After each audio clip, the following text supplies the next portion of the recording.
আজকের টপিক কিভাবে আমরা কলকার তুলির যত্ন নেব। ১ নম্বর টিপস, তোমরা কখনো তুলির মুখে টাচ করবে না। এতে তোমাদের হাতে লেগে ভুলবশত তুলির মুখটা বেঁকে যেতে পারে। আরেকটা কথা বলে দিই, আমি যে তুলিটা কলকা করার জন্য ব্যবহার করি সেটা হলো ডিজিটেকের 4টে জিরোর তুলি। এটা খুবই ভালো তুলি, তোমরা এটা ইউজ করতে পারো। ২ নম্বর যেটা, এই ভুলটা দেখেছি অনেকেই করে, কলকা করার আগে যখন ফেব্রিক কালারটা নেয় সেটা তুলির মুখটা দিয়ে রঙটাকে বার করে। এটা কখনো করো না। এটা করলে তুলিগুলো দেখতে ঠিক এরকম হয়ে যাবে। এই তুলিগুলো দিয়ে তুমি আর কখনোই কলকা করতে পারবে না। আমরা রঙটা নেওয়ার জন্য দেখো তুলির ব্যাক সাইডটা ইউজ করছি। তুলির ব্যাক সাইডটা দিয়েই আমরা রঙটা বার করব।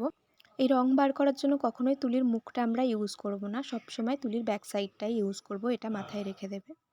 তোমাদের সুবিধার জন্য আমি 6 দিনের একটা বেসিক টু অ্যাডভান্স কলকা ক্লাস লঞ্চ করেছি, যেখানে আমি প্রথম ডের ক্লাসটা আপলোড করে দিয়েছি ইউটিউবে, তোমরা গিয়ে দেখে আসতে পারো।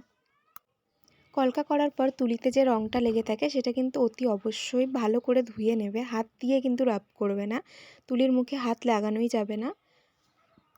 হালকা একটু জলের মধ্যে নাড়াচাড়া করলেই পরিষ্কার হয়ে যাবে তুলিটা।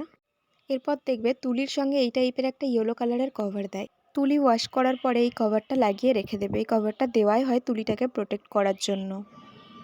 এই স্টেপগুলো ফলো করো, তোমাদেরও তুলি অনেক দিন পর্যন্ত ভালো থাকবে।